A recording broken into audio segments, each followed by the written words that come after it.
آنے کی توفیق عطا فرمائے۔ دیکھو آدمی لائن میں کوئی سی بھی رہے مگر اپنے دین سے کبھی رشتہ نہیں توڑے، 5 وقت کی نماز پڑھے۔ کام کوئی کہتا ہے کہ نماز مت پڑھو، تو اسی لیے میں کہتا ہوں جائز کاروبار کرو، مگر اللہ نے جو دین ہمیں دیا رسول اللہ کے صدقے میں، وہ دین ہمیں کبھی نہیں بھولنا چاہیے۔ تو توجہ کریں، میرے آقا جو فرماتے ہیں نا، میرے آقا جب دنیا میں تشریف لائے تھے تو اس وقت عورتوں کی حالت بڑی خستہ تھی۔ ذرا توجہ کریں، اس وقت عورتوں کو پیر کی جوتی سمجھا جاتا تھا۔ اگر کسی عورت کا شوہر ختم ہو جاتا تو اس کو منحوس قرار دے دیا جاتا تھا، وہ سماج میں ذلیل و خوار سمجھی جاتی تھی، اس کی کوئی عزت نہیں تھی، اس کی کوئی وقت نہیں تھی۔ اسلام کی معزز خواتین آج اس گھر میں تشریف فرما ہیں، میری گفتگو کو سن رہی ہیں، میں بتانا چاہتا ہوں اگر نبی دنیا میں نہیں آتے تو تمہارے قدموں کے نیچے جنت قرار دینے والا کوئی نہیں تھا۔ اگر نبی دنیا میں نہیں آتے تو بہن کو ماں باپ بھائی کے لیے عزت جنت میں آڑ بننے کے لیے کوئی نہیں، جہنم میں آڑ بننے کے لیے کوئی نہیں تھا۔ اگر مصطفیٰ نہیں آتے تو یہ بیٹی اپنے ماں باپ کے لیے آڑ نہیں بن سکتی تھی۔ جب میرے نبی نے دنیا میں قدم رکھا اور عورتوں کو ذلیل سمجھا جا رہا تھا تو نبی فرماتے ہیں عورتوں کو مارا مت کرا کرو، لڑکیوں کو زندہ دفن مت کیا کرو، اس لیے کہ لڑکی جب ماں باپ کے گھر میں ہوتی ہے تو ماں باپ کے لیے بخشش کا سامان بن جاتی ہے، اور جب اس کی شادی ہونے کے بعد جب وہ اپنے شوہر کے گھر پہنچ جاتی ہے تو اپنے شوہر کے لیے جہنم سے آڑ بن جاتی ہے، اور جب وہی عورت ماں بن جاتی ہے تو اپنے بچوں کے لیے جنت بن جاتی ہے۔ نعرہ تکبیر، نعرہ رسالت، نعرہ حیدری، مسلک اعلیٰ حضرت، مسلک اعلیٰ حضرت، جشن غوث الورا، جشن غوث الورا، نعرہ تکبیر، نعرہ رسالت۔ واہ سبحان اللہ، اللہ سبحان تعالیٰ برکتیں عطا فرمائے، آمین، آپ کا مستقبل روشن عطا فرمائے۔ آمین۔ ماں باپ اچھے ہوتے ہیں تو اولاد ایسی ہوتی ہے۔ یہ دیکھو بچہ کتنا خوبصورت ہے، اور پنک کلر کی پگڑی اس کے اوپر کتنی اچھی لگ رہی ہے۔ ماں باپ اچھے ہوں گے جبھی تو نبی کی سنت ابھی اپنانے لگا ہی ہے۔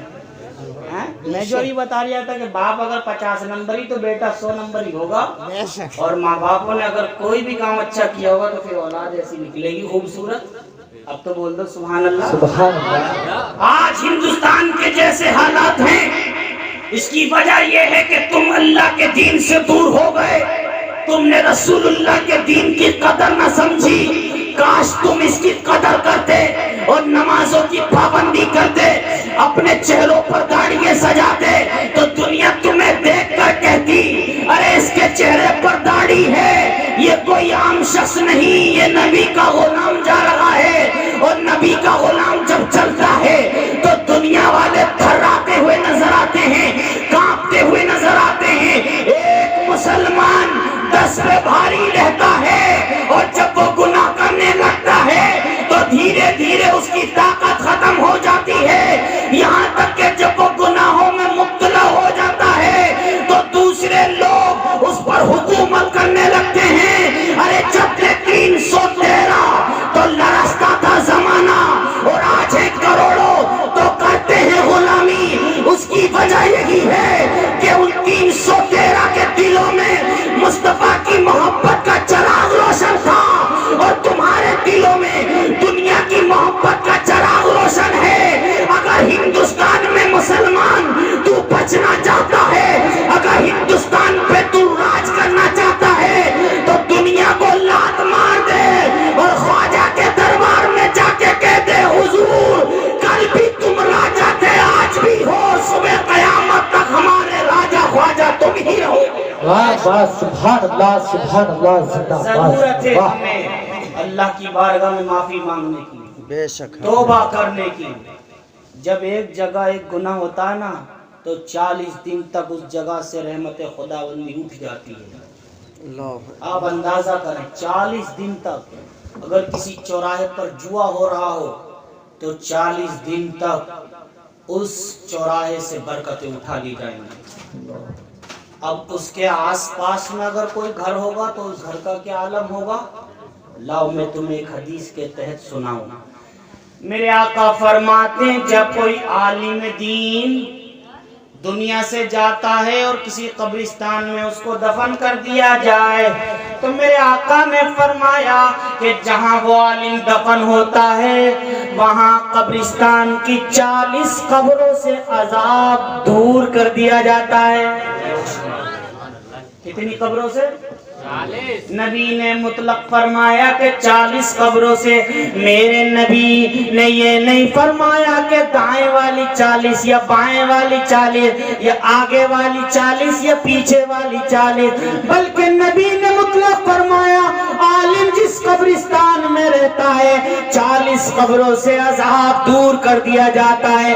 تو مطلب 40 ادھر کی ہو گئی اور ادھر کی بھی ہو گئی، ادھر کی ہو گئی اور ادھر کی بھی ہو گئی. چاروں طرف سے 40 قبروں سے عذاب اٹھا لیا جاتا ہے. تو مجھے کہنے دو اگر عالم قبرستان میں دفن ہو جائے تو 40 قبروں سے عذاب اٹھا لیا جائے، اور اگر کسی چوراہے پر جوا کھیل لیا جائے، گناہ کر لیا جائے، رنڈیوں کو نچا دیا جائے تو اس چوراہے کی برکت تو ختم ہوگی، اس کے برابر میں قرب و جوار میں جتنے گھر آئیں گے مسلمانوں کے سب کے گھر سے برکت اٹھا لی جائے گی. اور رنڈیوں کے نچانے پر اگر کسی نے دیکھ کر یہ دل میں تہیا کر لیا کہ میرے بیٹے کی شادی ہوگی، میں بھی اسی طرح کا پروگرام کروں گا اور لڑکیوں کو نچواؤں گا، تو اس کو نچانے کا گناہ ملے گا، تجھے بھی اس کا گناہ ملے گا، اس لیے کہ اس کے دل میں جو تمنا جاگی ہے وہ کسی اور کی وجہ سے نہیں، تیری وجہ سے جاگی ہے. اور نوجوان لڑکوں نے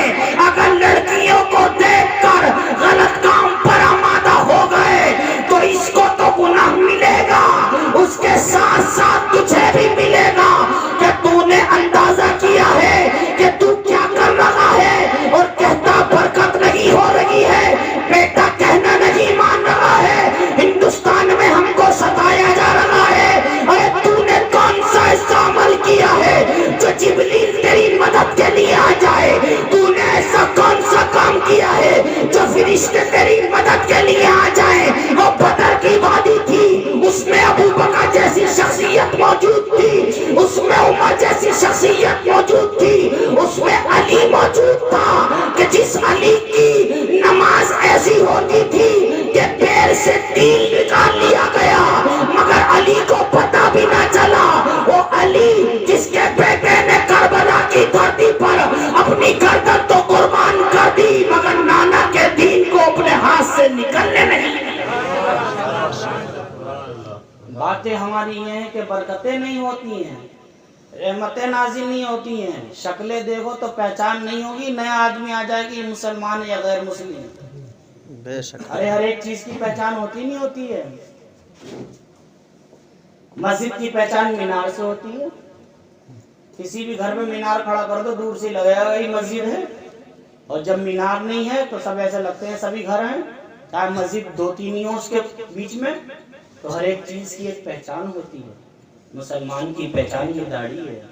بے شک. یہ داڑھیاں ہم نے جب سے ختم کی، نائیوں کی دکانیں پہ جا کر روز چھلوا رہے ہیں. رسول اللہ کے مبارک پسندیدہ بال، میرے آقا نے اس کو سنت قرار دیا.